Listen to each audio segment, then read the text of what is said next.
Good evening. Thank you. I'm Deborah Wall, the Deputy Archivist of the United States. Welcome to the National Archives for the 11th Annual McGowan Forum on Women in Leadership. Whether you're here in the William G. McGowan Theater or watching on YouTube, we're glad you could join us for tonight's discussion. But first, I would like to take a moment to acknowledge the passing of former First Lady Barbara Bush. Her absence will be keenly felt here at the National Archives. The George Bush Library is part of the National Archives, and the President and First Lady have been actively involved in the library. So our deepest condolences to President Bush and to the Bush family and friends. So moving on to tonight's program, journalist, author, and political commentator Cokie Roberts will lead tonight's discussion with a distinguished panel of women who are leaders in American foreign service. They'll share their experiences, explore critical viewpoints, and offer advice to young women entering the field.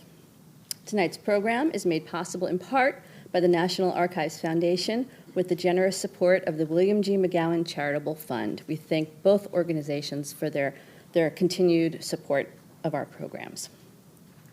Before we begin, I'd like to let you know about two upcoming programs here in this theater. On Thursday, April 26th at 7 p.m., we'll present a program called Remembering Vietnam, Medics, Corpsmen, and Nurses. The National Library of Medicine will be our partner for this panel discussion in which Vietnam veterans and historians will recount their experiences and explain the duties of medical personnel in Vietnam.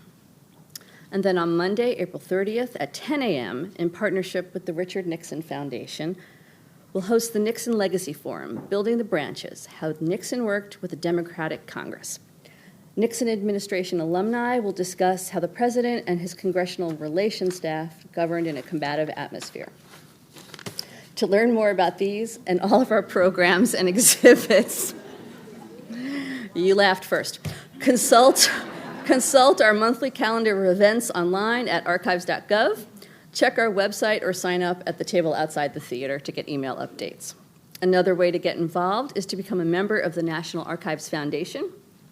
The foundation supports the work of our agency, especially our education and public programs. If you're interested, you can pick up an application for membership in the lobby or online at archivesfoundation.org. Now I'd like to ask Governor James Blanchard to come up to the stage. Governor Blanchard is the chairman of the National Archives Foundation Board of Directors.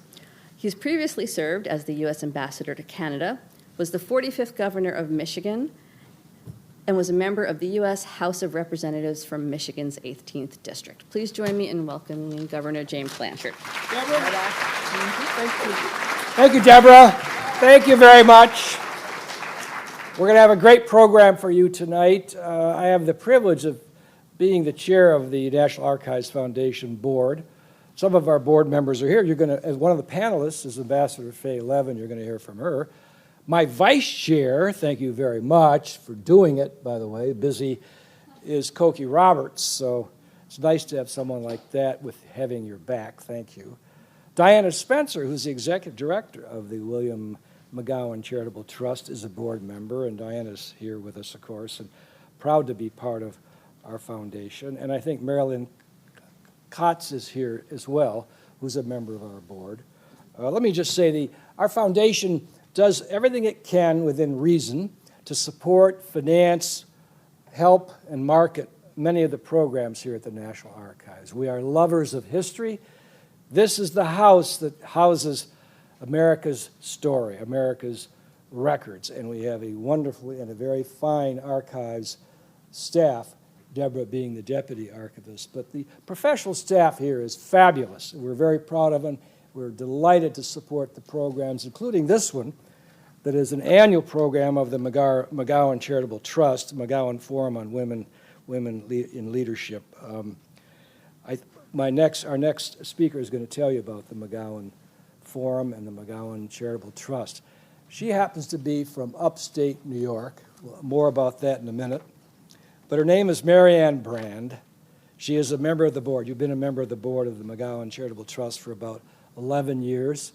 She has worked in trying to find ways that rural communities can enjoy economic development. She created a food pantry. She's dealt with early childhood education and literacy and school readiness, work skills programs. She is a full-time job with the Finger Lakes Tourism Alliance. That's upstate New York. Most of you know that. We were debating whether it's the Great Lakes of Michigan or the Finger Lakes are more beautiful.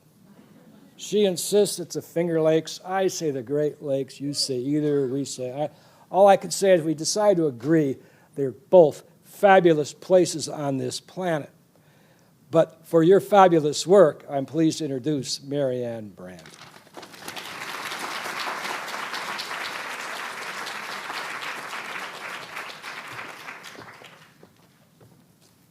Thank you, Jim.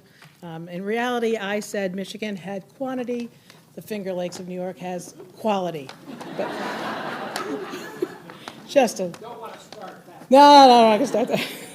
He has many more years of political experience ahead of me, so I'm going to stop that conversation. Thank you all for being here. Welcome to the 11th Annual Forum on Women in Leadership, sponsored by the William G. McGowan Charitable Fund in partnership with the Foundation for the National Archives. I am Marianne Brand, as Jim said, a family member of the McGowan Fund Board of Directors. William McGowan, CEO of telecommunications giant MCI, was a self-made global entrepreneur who never forgot his humble beginnings in northeastern Pennsylvania. After his death in 1992, members of our family established an open-ended charitable fund to honor Bill's legacy and to preserve his values and legacy. A driving force behind the McGowan Fund's growing presence was Sue Gin McGowan, Bill's widow and former president of the McGowan Fund Board. Sue passed away suddenly in 2014.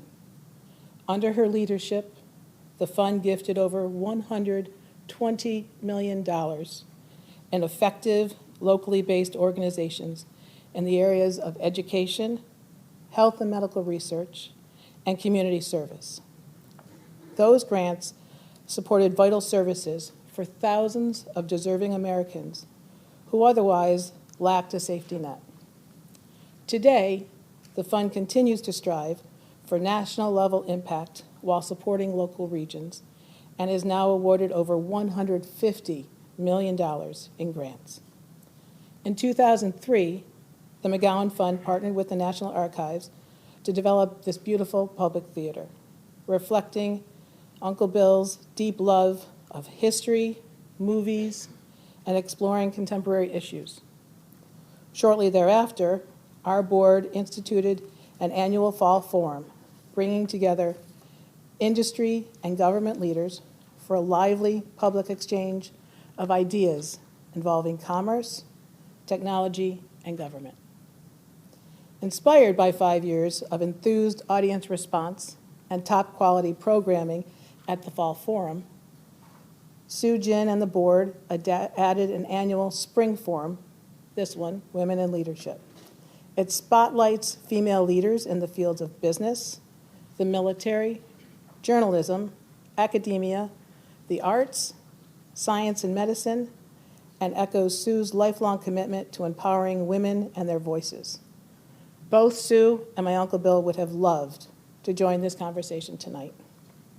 Tonight's impressive panel and moderator will explore the influential leadership of women in foreign service. What have their experiences been? How have their roles evolved over time?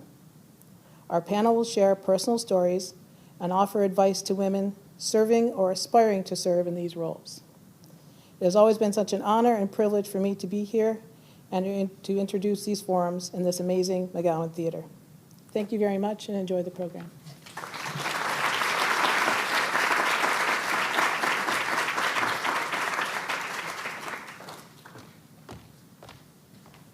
And speaking for the staff of the National Archives, I can tell you how grateful we are for this beautiful theater and all the support that you've given us.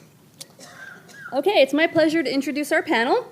Our moderator this evening is award-winning journalist and author Cokie Roberts, who, among her many accomplishments, has received the Edward R. Murrow Award and 3 Emmy Awards, and is the author of numerous books, including Ladies of Liberty, The Women Who Shaped Our Nation.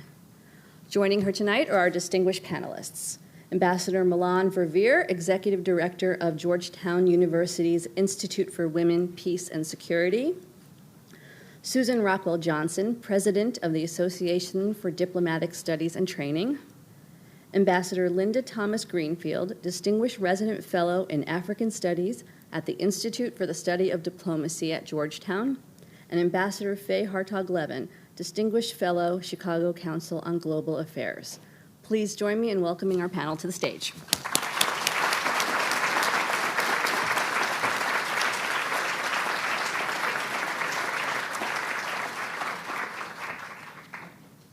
Well, hello.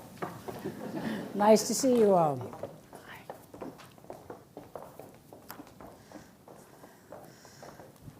So this is a great event that the McGowan Trust puts on every year, and it really has spurred on the archives, with a little help from the women on the board, to pay a lot more attention to the role of women in American history.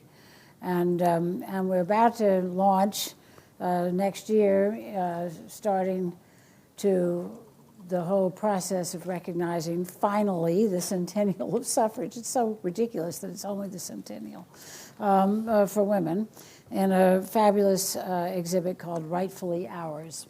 And we invite you to take a look at the preparation for that and see what we have in mind, which is going to be quite fabulous. And it is wonderful to have this distinguished panel tonight. We have not explored this particular subject before, so it's a good change for us, where we really can learn about the incredible things women have been doing to represent our country, really from the beginning. And it's appropriate that we should recognize Barbara Bush tonight, because one of the roles that women have played, of course, is wives of. And the wives of our diplomats have been incredibly useful, unpaid American representatives around the world. And of course, in Barbara Bush's case, it was in China at a very interesting time, which she enjoyed greatly, but it was right after the opening. And so it was a fascinating time to be there, and it was a very important time to be an American, to show China what Americans were, because you forget how closed it was. I mean, a journalist had to have a Canadian passport to get into China. And so it was a very closed off to America society, mainly because of our views at the time. But women have really been doing that. I write history books about women. And they've been playing this role from the beginning. During the Revolution, John Jay was sent to Spain. They didn't recognize him, but he went there.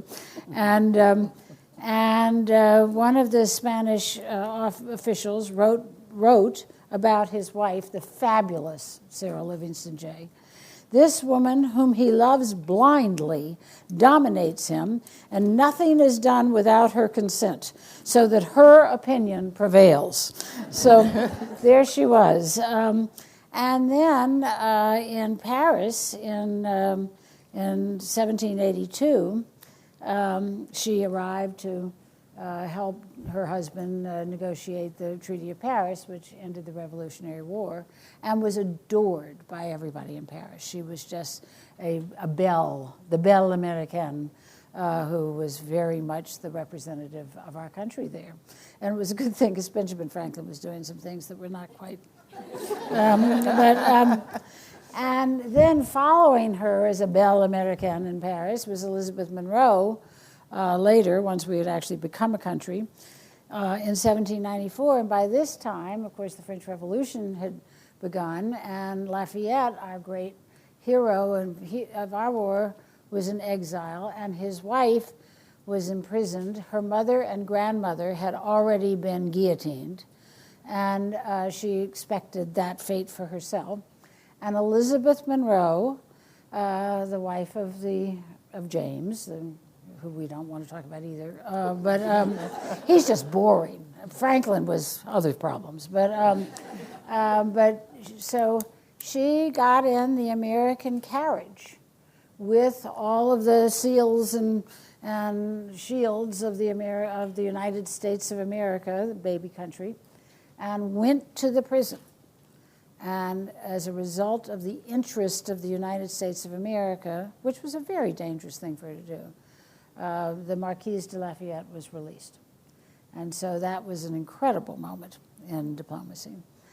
And then later, not much later, Louisa Catherine Adams, the wife of John Quincy Adams, was in Russia with him. First she went to Berlin when he was a very young ambassador, and this was in 1797, and they adored her. The whole court adored her. And again, not him so much. They called her the Princess Royal. And it's a good thing that wasn't known here in America because John Adams was president and they thought he was monarchical enough. But she had a baby with a difficult, she had had a lot of problems having babies, and she finally had one that lived. And the King of Germany, or whatever, whatever its name was at the time, Prussia, I guess, closed off all of the streets around their apartment so she would not be bothered when the baby was new. So that's the kind of influence she had. And then they went on to Russia, and she was there alone a lot of the time because John Quincy was off negotiating the Treaty of Ghent, ending the War of 1812. And at one point she wrote to him when they were at some big, she was a big favorite of the Tsar, young Tsar Alexander. In fact, her sister was an even bigger favorite, which was also a problem. But at one point she went to an event and said, I'm the only representative of America there. So she saw herself in the role of the diplomat. And it was right after Washington had been burned and people had been offering their condolences. And she said, I was not so bad because considering how things are going, an old woman or a child could have served the purpose. But so women have been playing these roles from the beginning of our country. But it took until 1949 for a woman to actually be named in her own right as an ambassador. So many, many years after Sally J. arrived in Spain in 1780. And that was Eugenie Anderson, who was the ambassador to Denmark and then to Bulgaria. And then it took until 1965 to have an African-American woman ambassador, Patricia Roberts Harris. So the women on this stage are really pioneers. I mean, the fact that we're still pioneering in the 21st century is a little depressing, but it is the fact. And we were talking a little bit earlier about how things were, how they are, and the changes.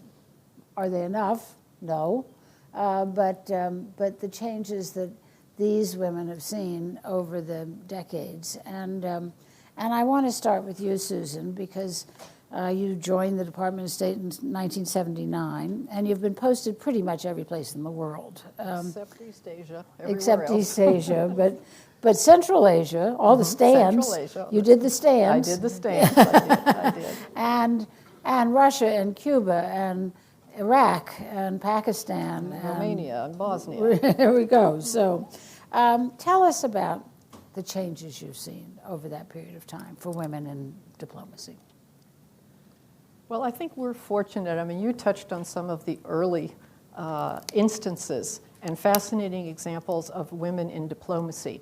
And it's sometimes useful for me anyway, or for us today, to make a little distinction between women in diplomacy and women in the Foreign Service, women in diplomacy as a career, as commissioned officers, and everything that was involved with achieving that opportunity, at least have, and then gaining from it. Because as you've said, Cokie, women have been involved in diplomacy not only for our country, but for many other countries for a long time, and there's some fascinating instances in history.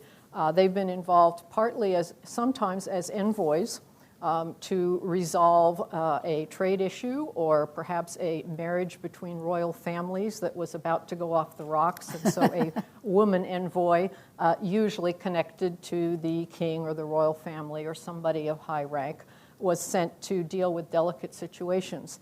And this might be a moment to say that Talleyrand, as kind of a chief or master diplomat, has said that in critical situations, get a woman to resolve it. And I think there have been many instances, whether the women were envoys or whether they were spouses, there's been women involved in diplomacy and achievements in diplomacy. And as a history major and now as the president of the Association for Diplomatic Studies and Training, which that name might not say it all, but our main activity is the collection of the oral histories of American diplomats in the post-war period. And we have 2,500 of them and growing, and a few even of diplomats in the interwar period, late 20s, 30s. Fascinating stories. It is a treasure trove that needs to be more researched than it is. And it includes, probably of the 2,500, about 20% are women, because when we started 32 years ago as senior diplomats retired, there were virtually no women. It was only in more recent years that we've begun to really interview more and more women. We did start a spouses program and have about 150 or 200 interviews of spouses. We'd like to resume that because Cokie just touched on many, long time past history or our early history. There are many more fascinating stories of the roles that spouses have played. Now, all of that sort of getting to the changes, I probably should mention that the first women who were hired to work in the State Department was in the early 19th, not so early 19th century, 1830s. And with great difficulty, 5 women were hired as copyists. They had to have people copy documents. And they had better handwriting. That's really true. And even before that, women had been, their first role really with State Department was as contractors or suppliers of services, including copying services, but done at home because it wasn't appropriate for the woman to be in the workplace. So in 1933, one, I guess, precocious or forward-leaning gentleman in the State Department made the case and fought some battles to actually be able to hire 5 women copyists as clerks in the State Department. And that gradually over the 19th century led to women becoming confidential clerks, and then a few women becoming confidential assistants to what sounds as though it's the equivalent of an assistant secretary today. And these were all in the civil service mode, and once they got in those positions, they stayed for 20 years or more, depending. So it wasn't until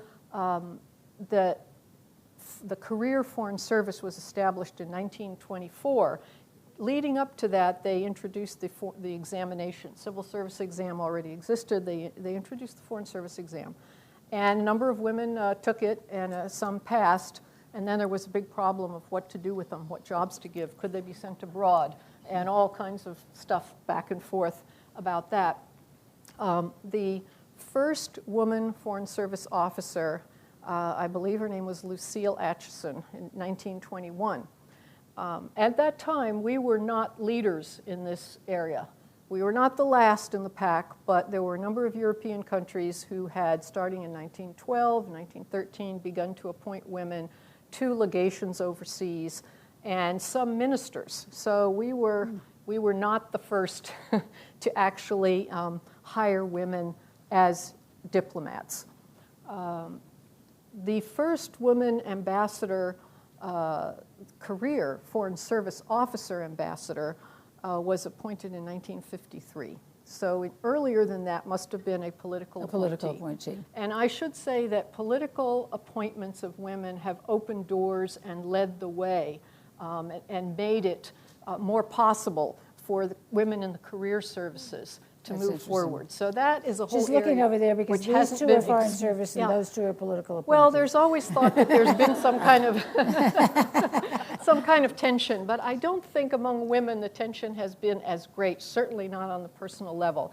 And I just have to recognize, as much as I think over-politicizing can weaken an institution, there is a really important role. Right. And in the case of women political appointees in Washington and as ambassadors and elsewhere have set precedents and opened doors, and I think speeded things up.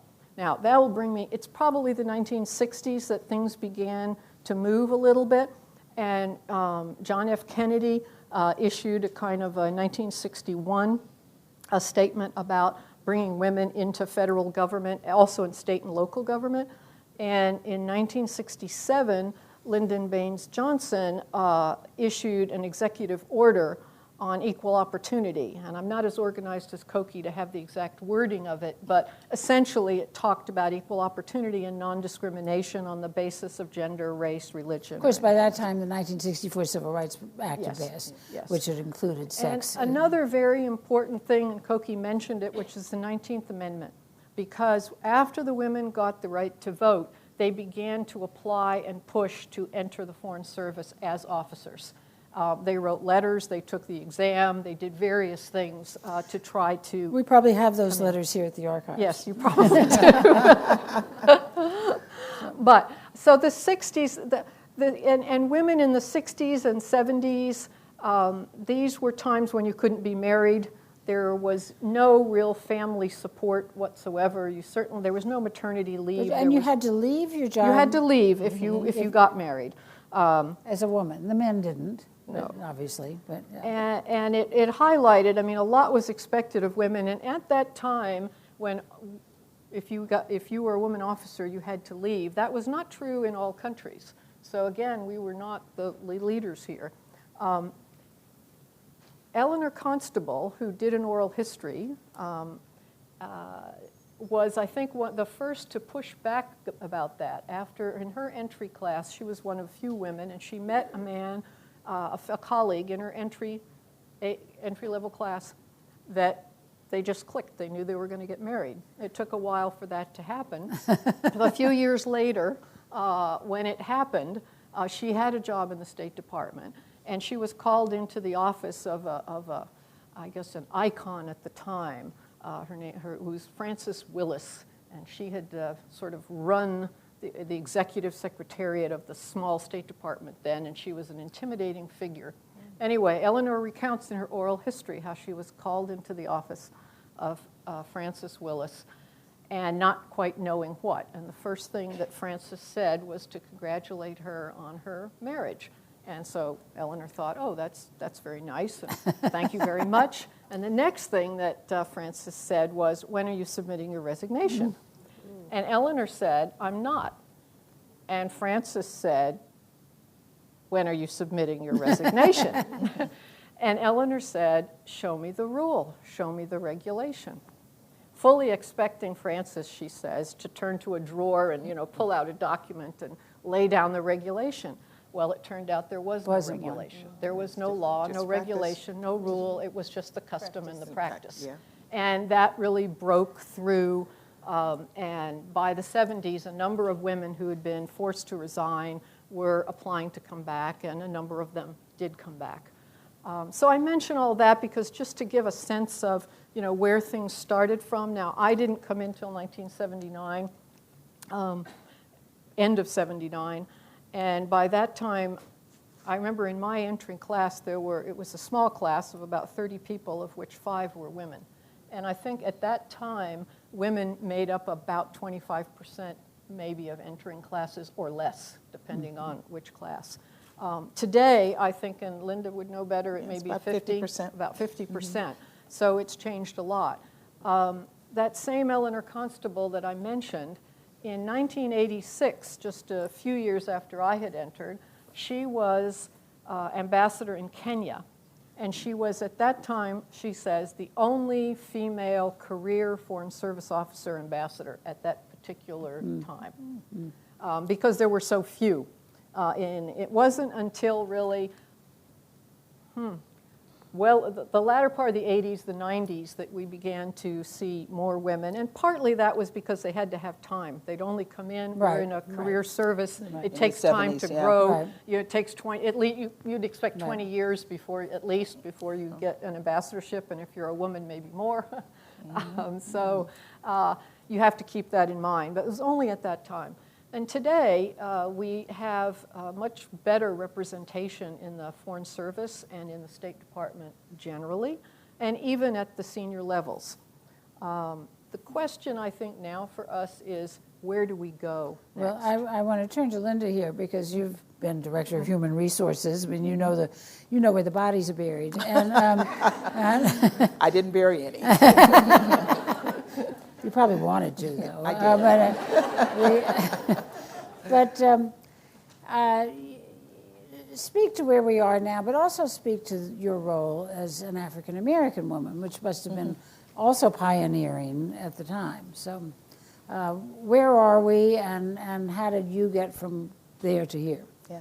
You know, I came into the Foreign Service in 1982, and in 1982, there were 2 class action suits against the State Department, a woman's class action suit and an African American class action suit. So I kind of had a double whammy when I came in. And I remember sitting through a security briefing, and one of the security guys was talking about Russian efforts to recruit. And he said, but really, you know, if you're in a place like Africa, don't worry about it. They're going to want to be with you because you look like them. And so I raised my hand, and the poor guy turned red as a beet. But that was kind of the Foreign Service that I came into. I had a small class as well, about a third of the so class. he was saying the Russians wanted to be with the Americans because they were all white. Yes. I got it. And so we shouldn't worry about anything because, you know, they're going to want to be with you. And like, well, maybe not me. And that was something throughout my career, you know, the unconsciousness of or awareness of people.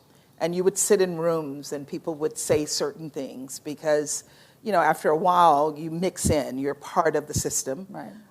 You're a woman and you're black, but you're one of them.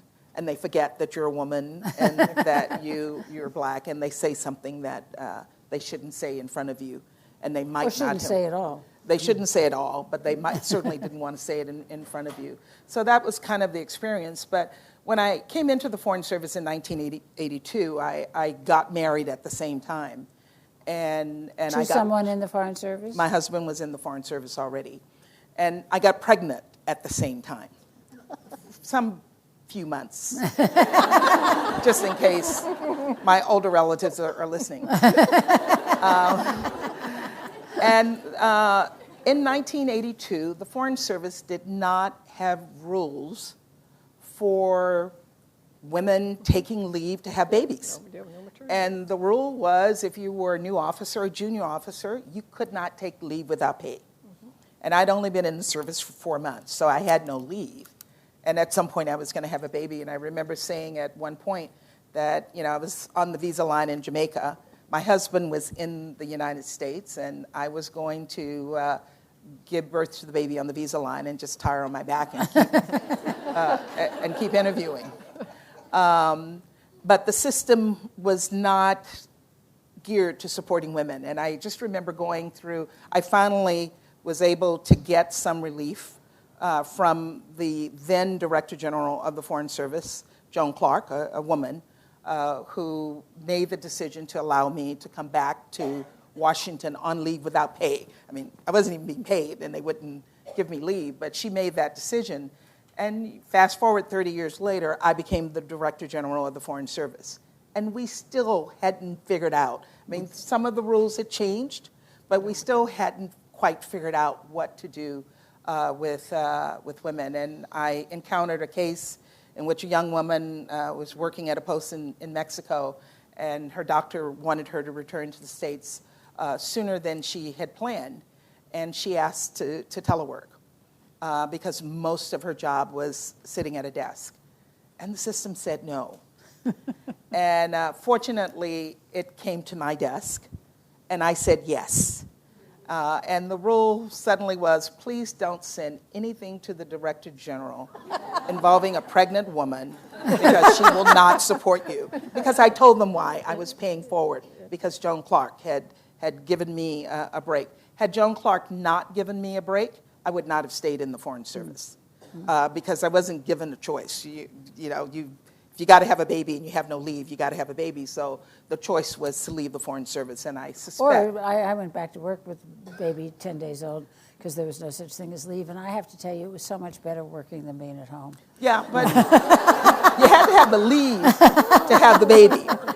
And I was overseas, so I had to be allowed to come back to Washington to do that. But I've seen significant changes. We now provide paternity leave for fathers, and that didn't exist before. It's still taking their sick leave, but they can take their sick leave and be at home with their wives when they're giving birth.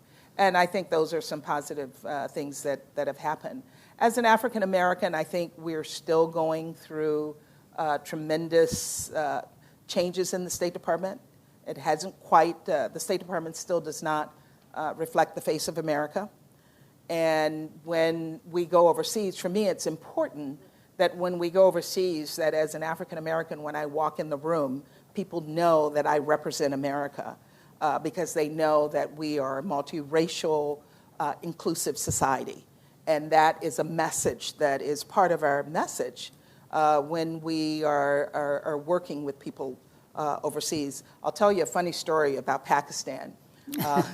When I was in Pakistan, Nelson Mandela came to visit, and this was about 1994, 1995.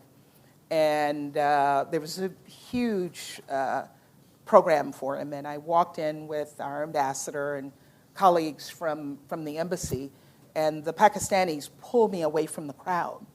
And I didn't know what was happening, but suddenly I was sitting in the front row, like right across from Nelson Mandela.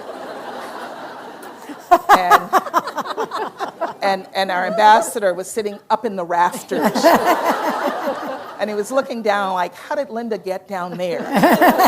And I was sitting there thinking, how did I get down here? And the ambassador is up there. And worrying about it. And worrying about it. And at the end of the program, there were about 10 people of color sitting down there. And at the end of the program, everybody left. And those of us sitting in the front row, Nelson Mandela came down. He shook all of our hands. I still feel the feel of his hands, and thanked us for our service to the government of South Africa.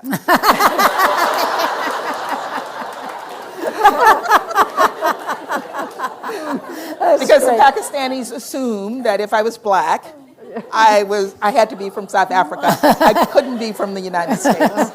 And that's, it's funny, but it's not funny. Right. Because people need to understand that our country is a country of many different faces. And they need to understand that those many different faces are a part of what makes our country great. Right. So this is why we have to get Linda's oral history in our collection. Yes. These are the stories we love to record. So Melanne, you became the first ambassador for global women's issues. And part of your job was actually showing this face that we've just heard from Linda, that of America's women in all of our glory, and of bringing women from the rest of the world here to show that face. So talk about what that job was and how that worked inside the State Department, given its views. And before I do that, I just want to say something to Bill McGowan's niece.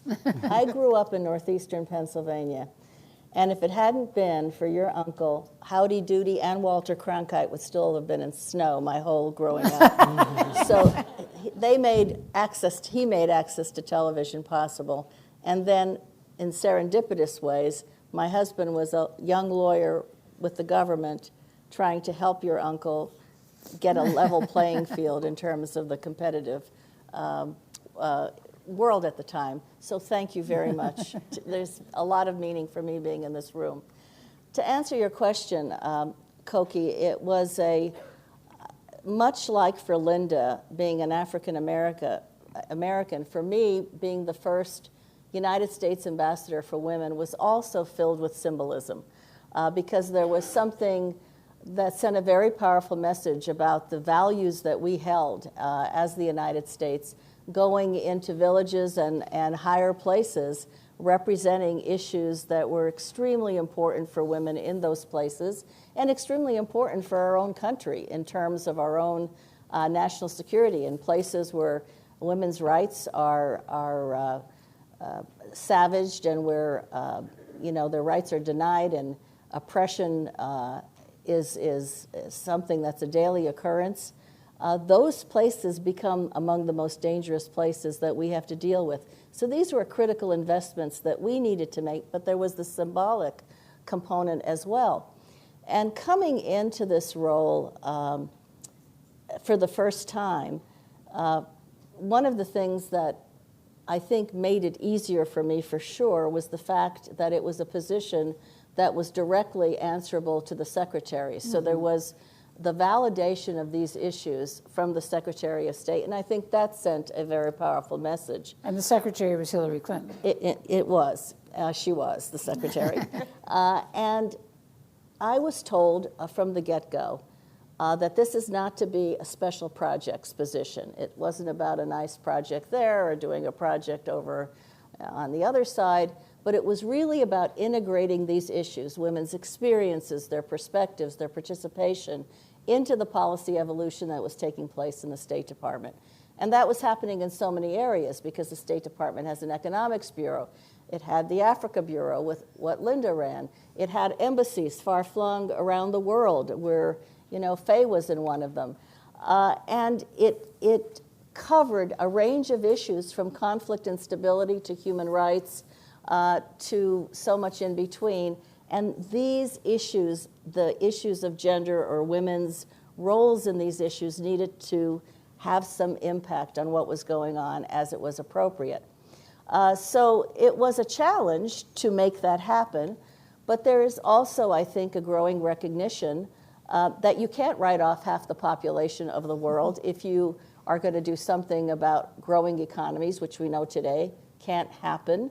You can't have inclusive prosperity or jobs without women's economic participation. Women are critical to peace and security, critical to solving problems of climate change and governance and everything in between. But the real issue was how to integrate. And that became, I think, the way that the office functioned within the wider State Department made it more possible. And I never said to anybody, we just have to do this. We've got to do it. It was always, how can I help you? How can I make you better in your job? Because when we can factor in women, our outcomes are going to be that much more better. And so it was in the self-interest of others as opposed to my pushing some kind of an agenda. But, with Linda, for example, there's raging conflicts in many places, but in the DRC, a conflict that still goes on, issues of sexual violence against women where it was used as a weapon of the war loomed large. I was being hauled in before the Congress with questions asked about, why weren't we doing something to protect women when they went to get water or to do other missions in the field that they had to execute. And instead they were, becoming victims in ways that are unimaginable. So working with the people in the Africa Bureau, and specifically having to do with the DRC at the time, was an example of how we integrated into these issues. And I can tell you, the first meeting I had was with a group of people who were trying to respond to these issues. And the desk officer, who I still remember very well, for the DRC, looked in exasperation at me and said, "What has any of this got to do with the Congo?" So it was an educative process that had to go along at the same time you were really trying to get better outcomes. Linda was our ambassador to Liberia.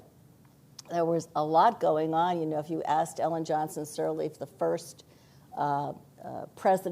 female president of an African state, what was critical in her election and in ending that terrible civil war, she would say the market women. The market women played a tremendous role. Well, we found ways to work with the market women and that transition so that after these 8 years, 12 years, she just stepped down as president in a legitimate democratic process where the baton was passed, and 12 years of peace. And a lot of it was an investment in women and the role they had to play in the security sector in other ways. Fay was in the Netherlands, and I remember her calling me and saying, you know, we're doing a lot in Afghanistan. The Dutch are very engaged. They're going to hold this big summit. Can you come over and represent the United States in what we're doing in advancing women's progress there, recognizing there would be no progress or peace if women were written out of that process during that war, and it continues. So it was an integrative model, and that's what we tried to do. Fay, as ambassador to the Netherlands, you came in as a political appointee, and although you are of Dutch heritage, and how did you find that? How did you find the response of the Foreign Service officers, particularly the women Foreign Service officers? I'm happy to answer that question, but I also would like to acknowledge the reason I feel so honored to be here. First and foremost is that my connection to the archives is through Sue Jin, who was a dear friend from Chicago, where I live, and I was very pleased to be asked to participate in this forum, which I knew meant a lot to her. So I thank you for that. And I am frankly humbled to be included in this panel of such distinguished women leaders. And I had really the great pleasure of working with Melanne when I was in The Hague, and saw her in action, and saw what an incredible energy and dedication she had to the mission and assignment that you had. So that was also both impressive and humbling. I thought about, in sort of a dreamy way, what it might be like to be an ambassador to the Netherlands, which was my parents' homeland. And they immigrated to this country after World War II. And when I actually was asked if I would like to assume that role, I think it's the only time in my life I was aware of the fact that my heart stopped. And when I was able to respond, yes, of course, the next thing I thought was, what have you just done? Because I thought of the people who had held that position in the Netherlands, starting with John Adams, as my predecessors, and I was thinking, how could I possibly undertake such a role? He bought the first piece of property for the United States. That's right. And I didn't have a real estate background. And my political predecessors, or political appointee predecessors, all had impressive credentials, either in business or in security or art, and I thought, you know, what do I have? And so I thought about what I had done in my previous careers, and thought that I would use those experiences to try to bridge the divide between a neophyte political appointee who has not had a career in the Foreign Service and all of the career Foreign Service officers who had dedicated their careers and their lives to this service. And what I found was that my respect and awe of the sacrifices that they had made to serve our country throughout their careers deserved a special support from me. And so I said from the beginning that I would not only take advice from them as to what they thought my role should be as ambassador, but I wanted to know the ways in which I could support them in their roles, because getting ahead in the State Department always was, from what I understood, contingent on good performance recognition, evaluations, and so on. And so I was very aware of that, and I was aware of the special challenges that women had because of this kind of sacrifices they had to make. I was surprised to see how many women in the Foreign Service did not have children, and how, if they were married, how frequently they were not able to get tandem assignments in the same country. And I thought about that as quite a sacrifice to serve your country. And so I tried to pay special attention to that. And I think that it may not have been universally true of all of the women ambassadors in The Hague. And the women ambassadors in The Hague naturally were drawn to each other. And it was a special group. And we all valued each other's experiences and perspectives. And so that was a very special experience for me as well. Linda, Melanne referred to it. You were the ambassador in Liberia with the first African female president. Was that something special? It was. It truly was. I knew her before she was elected president, and I got there in 2008. And I see one of my colleagues in the audience who was there with me from USAID. And we felt that we had to help her to succeed. That was my instruction from Secretary Rice, who was then Secretary of State, to do everything possible to help her to succeed. And that was not difficult because she had the right political sense. She knew what needed to be done. Because she'd worked at the World Bank and at UNDP, she spoke our language. And we were able to accomplish some extraordinary things in Liberia, including the fact that she kept this country at peace for 12 years. She did everything in her power to promote women and to encourage and support young girls and to improve education. And she did all of that with very little. When she started as president in 2006, the budget of Liberia was $80 million. When she left as president, I'm told she left about $500 million in the central bank coffers. And the budget at that point had reached close to $400 million. And we're still not talking a lot of money. I used to tell her that I had more money in my embassy, more money in my account as the Assistant Secretary for Africa than she had as president of a country. So it was a tough, tough job that she had. It was a job that had never been done by a woman before in Africa. And I think as we look back, she received the Nobel Peace Prize, and she just received the Mo Ibrahim Award for Freedom and Leadership for recognition for what she accomplished. And I think that my being there as the American ambassador, I was the first woman ambassador to Liberia, a country that had ambassadors since the 1800s, right. Since Monroe, and many of them African American, but I was the first woman. And and that was extraordinarily powerful for her and for the Liberians, that we women, and there was a third one, the head of the UN, Ellen Loy, and we called ourselves the Troika of women, and we made Liberia work. And that's something that I'm extraordinarily proud of. But we were able to make it work because we had such a capable leader at the helm. Susan, we've now referenced Secretary Clinton, Secretary Rice, of course, the first Secretary Albright. It must have been remarkable to you as a long-term Foreign Service officer to suddenly see these women at the helm.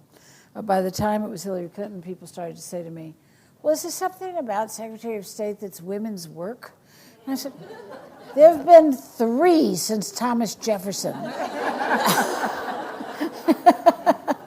But did that make a difference?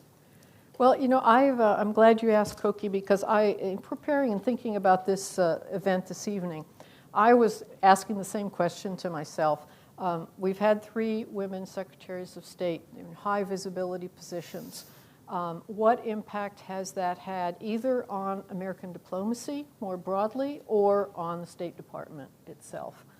And in thinking about it, and I'm sure others could have other ideas, but I think, and I was thinking of you, Melanne, in particular on this, that there are 2 issues that having women secretaries of state, I think, really helped bring to the fore in a new way. And one is that women's rights are human rights, and and human rights themselves.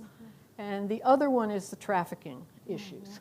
Those 2 issues in particular never had, nor I think would have had, or would have today, the prominence that they have were it not for having those women Secretary of State.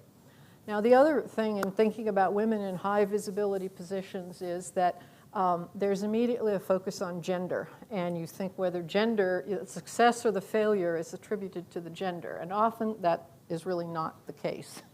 That gender is a factor and it can be important, but the success or not comes from the intrinsic, the ability, the experience, the individuality of that person, rather than the gender. But that reminded me of the sort of glass cliff, which is the other side of the glass ceiling.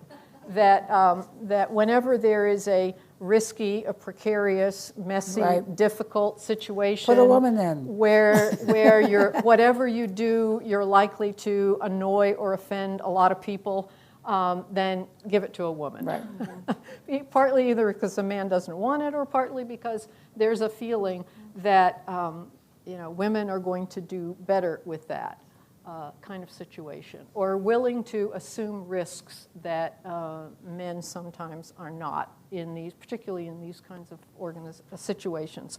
So it's something to think about as we think about the women secretaries of state and as we look to the future. Well, Now, Condoleezza Rice also got rape finally recognized as an act of war. That took a long time. yes, yeah.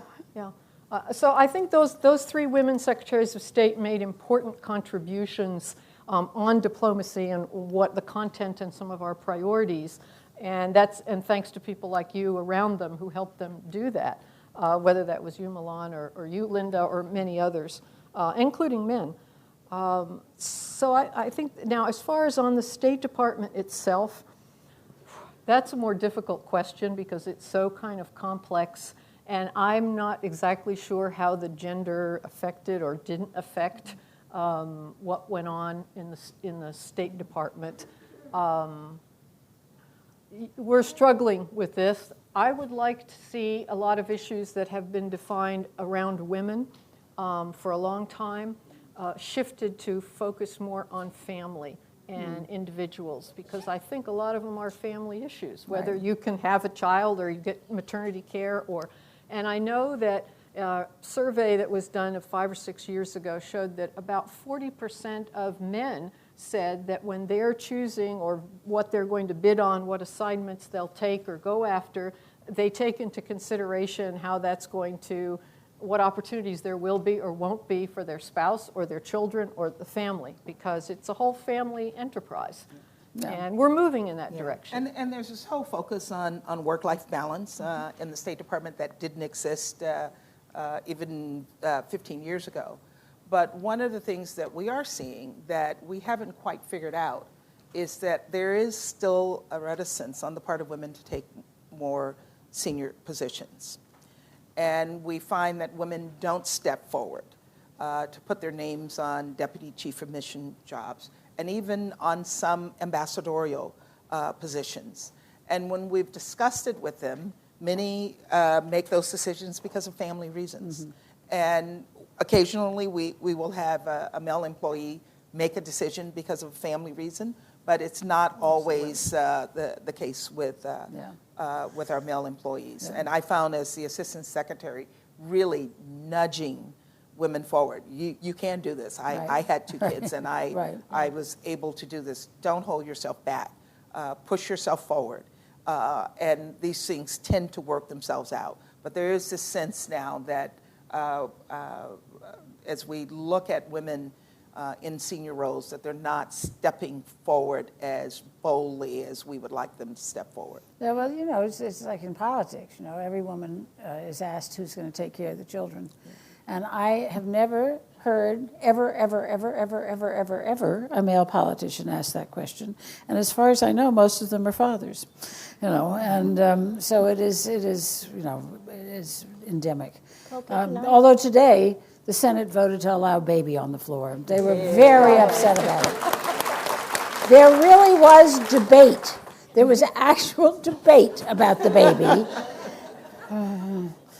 I just want to follow up on something Susan said about the role of these 3 female secretaries. And for anybody who was around when Madeleine was even being considered to be secretary, there was all-out war going back and forth in the front pages of the Washington Post as to whether or not she was actually capable of being considered for that job. But she was opining about this not too long ago among some friends about what it meant, and her granddaughter is listening to this conversation. And she finally said, I don't understand what the big deal is. Right. It's a girl's job. You know, and when you think of what a short time frame that child could conclude it was a girl's job, you know, that is a sign of progress. But Madeleine created the first women's office within the State Department. And in those years, you know, one of the first things that she asked to be done was that cables, you know, the cables that would come in from the embassies, would begin to report on what was happening to women in those countries. Were the girls in school? Was there, you know, oppression? Were human rights being violated? This had never been done. So there was no reporting going on the condition of half of the population of those countries and what that would mean for the United States in the process. And she really did work very closely with Hillary Clinton, who was First Lady at the time. And Madeleine headed our delegation to the Fourth World Conference on Women in Beijing. Hillary keynoted that conference, and women's rights as human rights then began to be considered in ways it had not been considered in the State Department. And I had several women on the staff of the Human Rights Division of the State Department tell me that when that was over, they were arguing for child marriage or female genital mutilation, issues that are clearly become huge human rights issues. And they were told, no, those aren't human rights issues. We don't consider those issues. And they would refer back to that speech. So this has been a trajectory. And Condi Rice, with a resolution in the United Nations, really began to move the whole process of dealing with sexual violence and conflict. When the resolution that she put forward really did create both sanctions for this, which was the first time they were considered for this, but also lay out the fact that these violations could be crimes against humanity in terms of their pervasiveness and what was happening in those countries. So on women's issues, the women clearly had their mark. Yeah, my mother was ambassador to the Vatican at this time that Madeleine Albright was secretary, and she was the first woman ambassador to the Vatican, and putting her in the position of representing Bill Clinton to the Pope, which was, but she,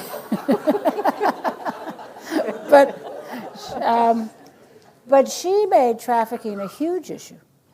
And people were so surprised. You know, this nicey old lady was in there every day talking about sex trafficking, and really got that whole NGO community that works out of Rome involved in that issue. And that was all because, Fay, Linda referenced USAID. And when we were putting together this panel, we got an email saying nobody from USAID there. And I thought that was a very legitimate comment, because we know the incredible, in fact, a lot of the things we're talking about, girls' education, all of that, is carried out by USAID. And many of those workers are female. Tell us about your experience with that. Yeah, I wanted to make an observation with respect to your Sure. previous question about the female secretaries of state. As we were talking earlier about the fact that when I arrived in the Netherlands, there was a great sense of relief that the United States had maybe finally come into the 21st century and elected an African American to the presidency. And there was really great respect for the country for having done that. And Western Europe, and to a certain extent Eastern Europe, has had so many female leaders that they're a little perplexed what's taking this country so long to get there. And so, you know, when I was in Western Europe, there were not only female foreign ministers or secretaries of state, but there were female defense ministers in a couple of countries, of course, prime ministers. And so in some ways, we need to keep pushing women leaders in all of the various contexts so that the rest of the world realizes that we're not as backward as we look in some regards. In terms of USAID, the Netherlands, for example, has an office within the foreign ministry that is called the development director. And they didn't distinguish as between diplomacy and foreign aid. It was all part of the same, you could correct me, but it seemed to me to be all part of the same effort to support countries and people in need for human rights or other needs. And the people who were working in USAID were considered part of the Foreign Service. Just in some ways, the military or the Marines that were serving over there were considered part of the cohort. In my embassy, there were leaders from, I think, 15 different federal agencies, and they were all, even though they were civil service officers for particular agencies, they were all viewed as diplomats at the time they were serving abroad. And USAID is doing terrific work, but I think has been connected, at least in the State Department, as a branch of the State Department. And so the work that they do is essential to the rest of the work that I think the Foreign Service officers are trying to do. So we're going to turn it over to you in just a minute, so be thinking of questions, and we need you to go to microphones because it is being streamed. And but I want to, we promised in the introductions that you'd be giving advice to young people coming into this field. So Linda, again, is somebody who did human resources and was head of the Foreign Service Directorate. Can you talk about that? No, I think as I now spend quite a bit of time mentoring and encouraging young women, and particularly in my perch at Georgetown, the message that I have given to them is that there are no limitations on what you can do. There are no jobs that you can't do. It took me years to learn that I could do anything. Most men know that the day they're born. Right. They assume it the day they're born. And it takes us a while. So what I encourage young women to do is step forward, be bold. Sirleaf used to say, dream big, and if your dreams are not big enough to scare you, they're not big enough. And so that's my advice to young women is look for opportunities, and no opportunity is the wrong opportunity. No road is the wrong road to take. Had I not accepted an assignment in Pakistan, which is not my area, I'm an Africanist, I would not have ended up in Geneva in a position that I think really launched my career. And so jump at opportunities, even the wrong ones, and make them work. Because sometimes you're presented with opportunities that people think you can't succeed at. And you think you can't succeed, and you pull yourself back.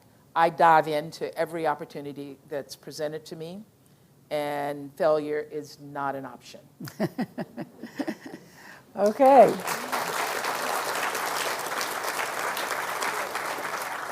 So let's start here. Hi, first of all, thank you so much for being here tonight. It's been truly inspirational to hear from all of you. My name is Jen Casto, and I work in the Africa Bureau at the State Department. And I'd like to ask about a topic that I think is plaguing a lot of women my age, myself included, and that is imposter syndrome. And for those of you who aren't familiar with it, it's a feeling that the more you achieve in your career, the more worried you get that they're going to find out you don't belong there, or that, everybody's going to catch on that I'm a fraud. So I'd like to know if you have experienced that in your career, and if so, what have you done to overcome it? Anybody want to take that? Well, I think it is true that that women have this lack of confidence that men don't seem to be plagued by, and we often hear about going for the job where the job description has 5 key areas you need to be adept at, and some gentleman may not have abilities in any but one, and he will go for it convinced he's going to get it, whereas a woman may have 4+ and anguishes over whether she should apply. So I think we've got to find ways to get over this fear of failure, if you will, and understand that, look at it as a myth out there about women, and come to grips with the fact that we are capable and we can do these things, and we're not imposters, and we can do it as well as anybody else. But I do think this is an issue that we have to contend with. I do think, though, that part of this. Well, yeah. Part of the answer comes, frankly, with age. You say at some point, actually, I have been doing this, and I know how to do this, and I'm good at it. And at some point, you'll give yourself the peace to think that way. So go for the promotion. Go for it, and don't doubt yourself. Yeah. I have been many times in a room, and I look around the room, and I'm the only woman, and I'm the only person of color. We're, 30 white men in the room and me. And I've never asked myself, do I belong here? Sometimes I wonder if some of the guys around the room ought to be there. But I've never ever questioned my right to be there.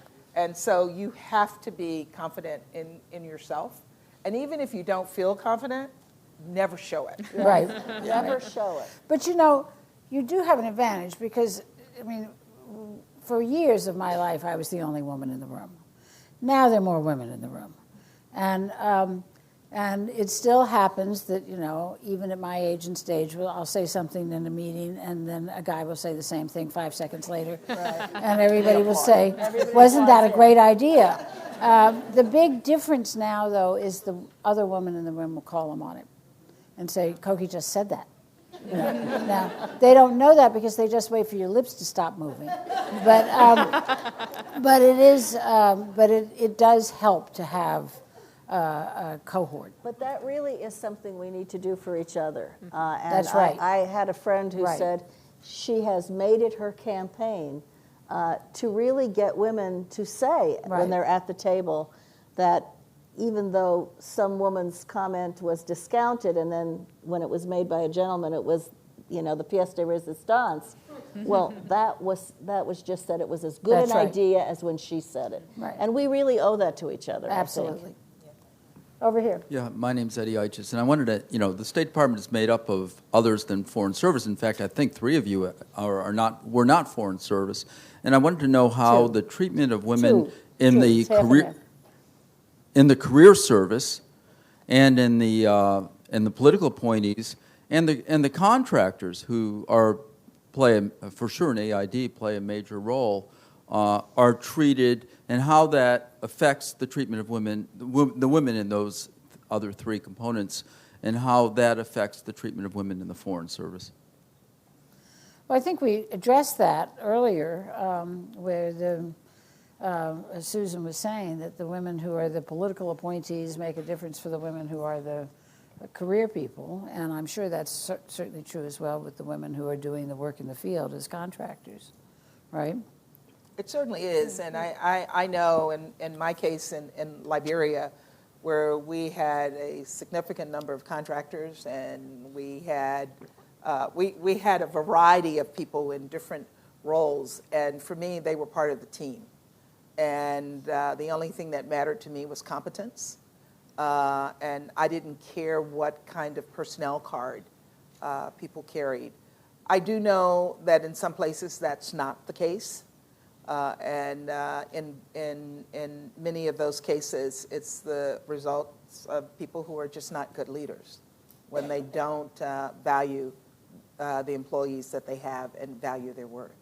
I apologize. I just want to just clarify what I was trying to say is those in the career service who make up a large portion of the State Department have a lot of them are part of a bargaining unit and have a collective bargaining agreement. Okay. And I'm wondering how that affects those in the Foreign Service. The protections that people get from a collective bargaining agreement, for example, the ability to transfer leave, and when one has a child or when one adopts a child, how that affects those in the Foreign Service. That was my question. I'm sorry I didn't say it precisely. That's my question, since I was, speaking of firsts here and there, I was the first elected female president of the American Foreign Service Association, which is the union or the exclusive employee representative of the Foreign Service. And I believe that you can say that it has made a difference. AFSA has made a difference in the conditions of employment of Foreign Service officers over the last 40 years in terms of advocacy for things like family support and leave without pay and all kinds of different things that relate, even if it's just reimbursements that you get or updating of regulations that otherwise sort of lie there, formulated in the 20s or 30s and nobody has updated them. So the civil service does not have as strong a union in the State Department as the Foreign Service does, and of course contractors don't have it at all. Now, sometimes they may benefit because what the union, Sure. what AFSA negotiates, then gets applied or to everyone. So I think at state that's had a positive impact. Right, John. Yeah, I was wondering, over the course of your careers, if any of you have ever been publicly called confused.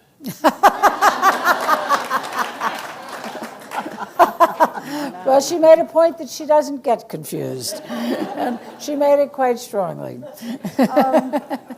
I had I don't know that I was called confused, but at one point I was Deputy High Representative and Supervisor of Brčko District in Bosnia. And I was the first woman, either Deputy High Representative or Supervisor of Brčko District. And the High Representative at that time was Patty Ashdown. And there was a kind of built-in tension between the High Representative and the Supervisor of Brčko District, who was double-hatted as a deputy, because all the powers of the supervisor had come from an international tribunal, and they predated the authority of the High Representative. So you were technically the deputy, but you had a mandate and things to do per the tribunal award that the High Representative didn't have a say on. And so he sometimes thought that not just me, my predecessors, male predecessors too, and his predecessors, there were several comments that they made sort of in public about these sort of obstreperous supervisors who were going off on their own and not with the program or whatever. I'm confused. I'm confused. See?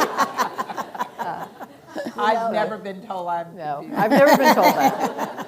I've been confused. Right, exactly. We were working on an Afghanistan program, and there was obviously some disgruntlement in the White House that there was a push to have certain policies adopted for women in Afghanistan. And there was this big quote that didn't escape any of us in the Washington Post that said, "This is just somebody's pet rock." And we all got really upset about that because it was far from a pet rock and we Right. weren't confused. Okay, Bruce. Cokie mentioned Lindy Boggs and representing a philandering president under the Vatican. I'm curious, how does it affect women diplomats when you're working under someone who's possibly misogynistic? Does that affect how you're accepted, and how do people deal with that? These guys are asking some weird questions. I just want to know how Callista Gingrich is doing in the Vatican.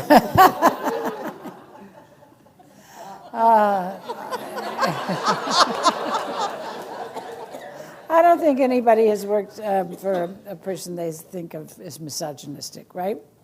No, wrong. Wrong? Yes. Sorry, go for it. I think, you know, it's a tough one. You have to, sometimes you think you just ignore it and get on with it and, you know, do what you're going to do and pay no attention to it. Certainly develop a thick skin and don't let that interfere or stop or phase you in some way. If the misogyny is being directed just at you, what I just said applies. If it's being directed at other people, and I've had 2 bosses where that happened, where you had to involve someone from the State Department and the EEO cases were filed against them. And, But I you know, think he a was talking process. about misogynistic presidents. Yeah, well, we're far from that. Yeah, right, Fortunately, right. haven't had We're to work retired. for that. We're retired. Haven't had that. Just ambassadors. Hi there. My name is Sue Kaplan, and I really appreciate your comments about how women are making the world realize that we may not be quite as backward as we look to some other countries. And I think another way that we could do that is follow Iceland, which this year, in 2018, requires by law that all men and women are paid equally for equal jobs. And I think it's well past time. Well past time. And I think having enough women in HR roles will also help that. So I'd love to encourage everyone here. I mean, I know it's not Hollywood, but you can certainly create your own hashtag, and it's really something that needs to make the news. I know that they've just spent all this time covering how women still only make 80 cents on the dollar, and the pink taxing of different things that women buy and dry cleaning versus men and all that type of thing. But it's really ridiculous, and it really just has to end. I did a little research. The only place where women are paid equally to men is in the Brotherhood of Electrical Workers. So I suggest in the meantime we all join that union. Of course, the Equal Pay Act was introduced in 1946.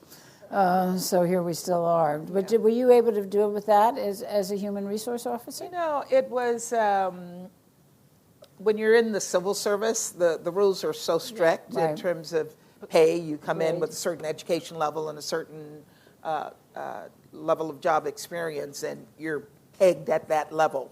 And a veteran's benefit. And yeah, the veterans benefits. But there were some discrepancies. When I think about when I came into the Foreign Service in 1982, and you got certain steps if you had, if you'd worked or if you had a certain degree. And I did notice that some of the men got more steps than I got, but I didn't know to fight. I only found out later that I should have pushed for 2 additional steps, which might have meant a couple extra $1,000. But I do know of an experience where we brought in 2 contractors, and one a woman and one a male. And the male said to the woman employee, you know, new right out of college, this is a wonderful job. I'm starting out making $58,000 a year, and she was making $38,000. Mm-hmm. And she immediately pushed back and said, this is not acceptable. And she was given the increased salary. Fay. Yeah, I've been thinking about the imposter question. And what I was thinking about in terms of Madeleine Albright is a quote that she uses frequently about there's a special place in hell for women who pull the ladder up behind them.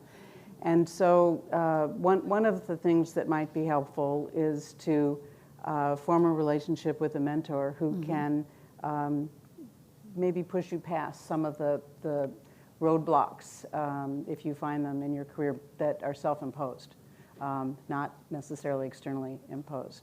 And I've been asked many, many times to mentor younger women, not necessarily familiar with their field, but just, I guess, thinking or knowing that many times in my own career, I've just asked for the job or the promotion, and I have to encourage them to just ask for it.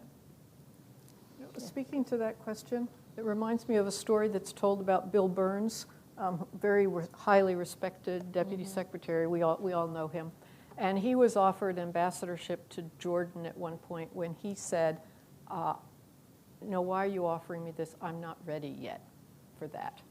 And so he went and did something else. Then he later got that ambassadorship. And I've thought that it's important to have the confidence and to know, that you're aiming for competence and be able to do the job. You don't want to set yourself up to take a job just for the title that you know you can't do or you aren't ready to do. Have the confidence to say, I'm not ready for that, but I'd like that because I'd like that job. I want to be ready for it, and I need to do this first. And I think he got a lot of credit for having said that, and I think it helped him in his career. And it's something women can think of. I wonder what would happen if a woman had said it. I don't know. Right, it was a man's I don't know. Yeah. See, that's an interesting thing, Yeah. but we've got to get to the point where we can say that. In that period, wouldn't have been given that Even opportunity. Yes, probably wouldn't have been offered that job. So she may have been offered a job in the Marshall Islands, which is what I was offered as my first ambassadorship. And I came in the first class with Bill Burns. So and I didn't think that Marshall Islands was the right job for me because I'm an Africanist. Why am I going to Marshall Islands? Yes.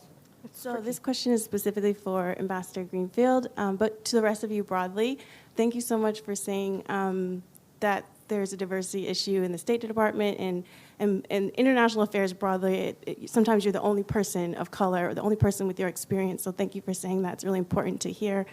My question is for when you're faced with those situations, when people are saying things or you feel there might be an issue around your identity or you're mistaken as not American, which often happens when you go abroad as like a Black American or a person of color who's not Caucasian. How do you handle those situations with grace? Because it seems like there's something motivating you farther than that. And what do you call on? Or I guess what do you use to motivate you to keep going in those situations, even though you're probably experiencing some tough times and you're doing everything everyone else is doing? That's a great question. And I always assume it's not my problem, it's their problem. Mm-hmm. And I'll give you a great example, a little funny. I had a wonderful special assistant, a little bit older, gray hair. And we were in Africa, and we went into a room, and all of the protocol people thought she was the assistant secretary. And they kept saying, you sit here, which was the seat closest to the president. She said, no, she should sit there. No, you sit there. And I said, Andrea, sit there. So she sat. The president walked in the room. He knew me, and I was sitting all the way in the back of the room. And so he came walking to me saying, why are you sitting back here? And his people nearly died. And I got a lot of pleasure out of that. And so sometimes you just got to let it happen. Let people make their mistakes, and they'll learn the next time that they need to ask. And I try never to take it personally, even when I know it's personal. I don't let people know that I'm taking it personally. I let them live with their embarrassment. Thank you. But this question of diversity is so important because think about it, the countries that you are going to represent the United States of America are countries where most of the countries in the world do not have white skin. And to only send white people from America makes no sense whatsoever. Not at all. We have time for one more on each side. Hi, my name is Summer Minden. I am an interest... Talk a little louder, please. Is this all right? Yeah. Okay, there's the mic. My name is Summer Minden. I'm an interested recent graduate in joining the Foreign Service. My question is about the future of women in the Foreign Service, with your reflections on the women who led before you and helped lead the way and lead by example to bringing more voices to the table, to then continue onward in a career in the Foreign Service or the State Department. At what point in sort of the journey to a career ambassador level or an ambassadorial level at the State Department do you see that there will be the most struggle for women, and what can we do to address it? You know, I think there are extraordinary opportunities for women in the State Department today. One of the reasons is most of the senior women have gone, so there's room to move up. Sometimes out But of the no, wrong I volition. think there is a shift in how women are viewed. 50% of the incoming classes are women. So there's no choice other than for women to move up in those positions. But I tell this to men and I tell it to women, you don't come in the Foreign Service to be an ambassador.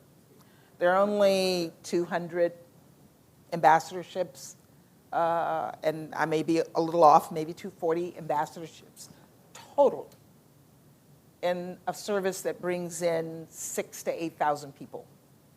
So you're not coming into the Foreign Service to be an ambassador. You're coming into the Foreign Service to be a successful Foreign Service officer. And if you are successful in a 20-year career, you have reached the pinnacle. If you become an ambassador, that's just cream. It's cream on the top.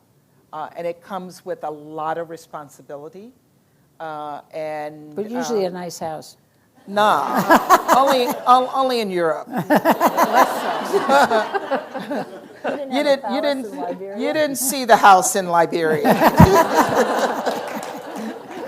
You saw the house in Liberia. The only thing about the house in Liberia was an old British barracks. And but the only thing about it is it was right on the ocean and you could hear the surf. Nice. Yeah. And that was pretty nice. But you don't always get nice houses. The European houses are quite nice. You know, we talked about, and rightly so, what a difference it makes when African American or other minorities can be in countries that might not see the United States having representatives in coming out of those situations. And it's true of women as well. I remember when Madeline was being considered for ambassador, somebody said she'll never be able to represent the United States in Saudi Arabia. Right. And she said, I will go as the representative of the United States, and they have to deal with me as the representative of the United States, not a woman. And I think, again, the symbolism of whether it's women or minorities is a very powerful symbol of the United States. Yeah, right. Final question. Wow, quite the honor. Well, thank you all so much for your service to the State Department and the Foreign Service. I'm happy to say that I will be starting in 2 weeks as a consular fellow. My name is Grace. Congratulations. So, thank you. And I am in the interesting position of trying to prepare my husband for life as a tag-along spouse. He will not be going as a tandem spouse. His talents are not in international affairs. And I know that the State Department has done wonderful things to improve support for families, but is it all geared towards the classic Foreign Service wives, or are they ready for a Foreign Service husband? They're ready. They're ready. They're ready. There are tons of Foreign Service Absolutely. male accompanying spouses. I have had, in my experience, and I'm not a career Foreign Service officer, but so many times the career Foreign Service officers in the various countries I visited, the women were the officers, their husbands were with them, but not in the Foreign Service, and the State Department went out of its way in every instance I'm aware of to ensure that they would be gainfully employed and be able to participate in a way that was... Whole State Department. Well, there is an organization called the AAFSW. It used to be the American Association of Foreign Service Wives. It kept the same acronym, but now it's the Association of American Foreign Service Worldwide or something. Yes. And so there are plenty of partners and male spouses, et cetera, that belong to that organization, and that they help each other and they help find employment opportunities and so So there forth. you go. Good news. So, Excellent, because he's not going to be serving tea. My husband accompanied me. He had retired from the Foreign Service, but he accompanied me to Liberia as the accompanying spouse, and he said, "I'll do everything a spouse is supposed to do. I'm not doing teas." And so he never did the teas, but he made some amazing barbecues and was a very competent member of the community. I once put together, though, a lunch of two friends of mine, one of whom was the outgoing, one of whom was the incoming ambassador to I won't say where. And they were women. And so one of them was asking tips of the other one about what to do about the husband. And it was about the funniest conversation I've ever been part of. And I was so thrilled to be there listening to the tips. It was great. Well, thank you all so very, very much. This was a really wonderful conversation.